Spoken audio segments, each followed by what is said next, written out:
Okay, so I am going to plant our pasque flowers today, and these are related to the anemones. In fact, they used to be considered anemones, and they were delivered to me a little early than I would have liked, and I'm about to head out. So what I'm going to do is just soak these. I should have 2 per package.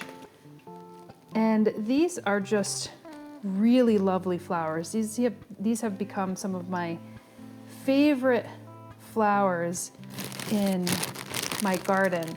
And they aren't native to the US, they're native to Europe, but they get these beautiful cup-shaped or bell-shaped flowers. They're typically purple, but there's many different cultivars, and I've gotten a red cultivar called rubra, and these happen to be white. So this cultivar is named Alba. Pulsatilla vulgaris is the scientific name for these. And I think they look gorgeous no matter what season they're in. So they'll start to bloom in spring. You can see they're already coming up. So that's why I want to get these in the ground very soon. And like I said, in the spring, they start to bloom their beautiful cup-shaped or bell-shaped flowers. And the white ones tend to come up a little later than the ones that have color, or at least that's what I'm told, so we'll see. This might be an exception because I'm planting them now and they're already kind of started, so they came to me from a greenhouse, no doubt. And I love their seed heads. Their seed heads are these like wispy, feathery type seed heads. It reminds me a lot of the Geum triflorums. They're called meadow avens or prairie smoke. They're not in the same family though. This is in the Ranunculaceae, which is the buttercup family. And the Geums, I believe, are in the Rosaceae family. So I'm just gonna soak these for 30 minutes. And then after that, I'm gonna go out there and plant them in the ground.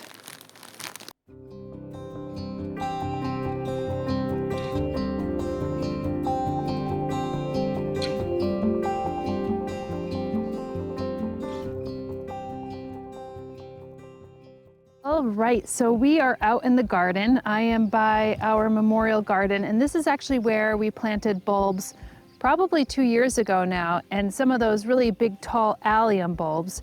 And that's where I'm going to be planting these Pulsatilla vulgaris, which essentially are these pasque flowers. And pasque, from what I've learned, actually means Easter in Old French.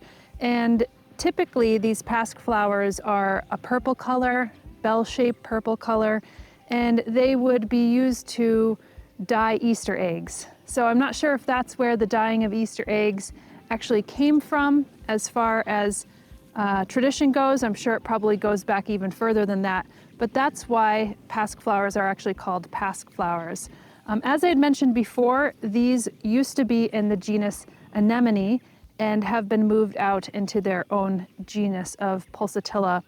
And I happened to discover these at a local nursery, more mature, fully grown, so I didn't buy them like this, just as little rootlets. But they were just exquisite, and a lot of folks actually grow them in rock gardens. Now I'm going to grow them in kind of a sunny area back here, and you'll actually see behind me there's this dwarf white pine, this Pinus strobus, and it kind of blocks out light through here, but when the sun rises, this area gets quite sunny. And that's where I'm going to be planting them, kind of because they don't get too large. I like to actually plant some of the smaller flowers, the smaller blooming flowers, up a little closer so they don't block some of the larger flowers in the back. So that's what I'm going to do today. These have been sitting in water for about 30 minutes. I don't think I really needed to do that. I didn't really need to rehydrate them. The roots look great, but it's not going to hurt if you soak them for like 20 or 30 minutes before you plant them. It almost primes and gets them ready. And I will say that you don't have to pull these up. They are perennial here in zones. We're in zone 5 bordering 6, but these are hardy from zones 4 through 8. So if you're within those zones, you get an opportunity to plant these beautiful flowers.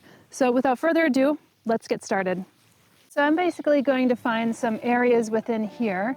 Now I have planted quite a few tulips and crocuses and things like that. So there's all sorts of little plants in here. So I might actually dig some up as I'm planting these out. But typically you want the roots just below the soil. So essentially I'm not going to go too deep. And you can see there's already some sprigs growing up here. So I'll be planting this just below the soil, and I'm sure they're going to flower this spring. You don't need to wait, until next season in order to see them flower. So that will be really nice to see. And I'll say that I really love every aspect about this plant. They have this ferny green leaf. It doesn't seem to die back until maybe late summer. And the flowers, like I said, are really beautiful. They're some of the first to bloom, not before some of the bulbs like the aranthus, the galanthus, the crocus are all out right now. And those are the first that are blooming. But these pretty much bloom after that. And they don't bloom for an excessively long time, but their seed heads are gorgeous. As I was sharing before, they have this kind of wispy, very airy, feathery seed head that reminds me a lot of the Geum triflorums, which are the spring avens, or they're called prairie smoke. Totally different family. This one is in the Ranunculaceae, which is the buttercup family, and the prairie smoke is in the Rosaceae family. So they just happen to have very similar seed heads, or at least upon first analysis or at first glance, they look like similar seed heads. And funny enough, the prairie smoke tends to bloom right after the pulsatilla. So you get those beautiful seed heads, one right after the other, and the flowers one right after the other. They like a sandy or loamy soil. This soil is highly amended over here. And I'm just going to use a little bit of Espoma Organic Biotone. I just need a tiny little bit in the hole, not even that much. So I have a small little bag here, and I'm just gonna sprinkle it into the hole. And this one, which has been my model for a bit, I'm just gonna dig back into the soil here. Doesn't look like I'm digging up any plants. I could see some worms.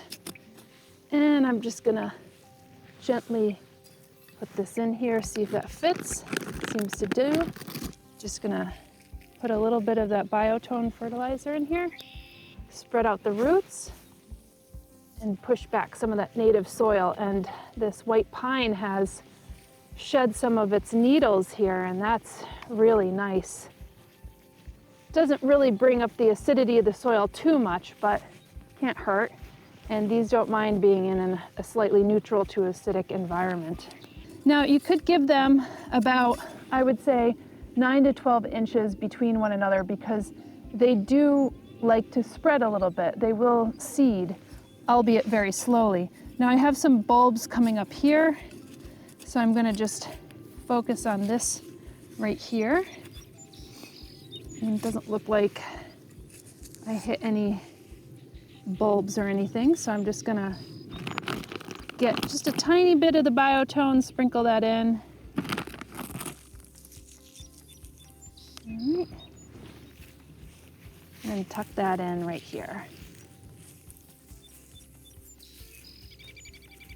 So I didn't want the memorial garden to get all the fun, and I wanted to plant up the last 3 Pulsatilla vulgaris alba in this pollinator garden. And you could see that from the pollinator garden, we have a lot of detail around the stepping stones, and the plants don't grow very much larger than 12 inches. So, and especially along the border here, they're also quite squat.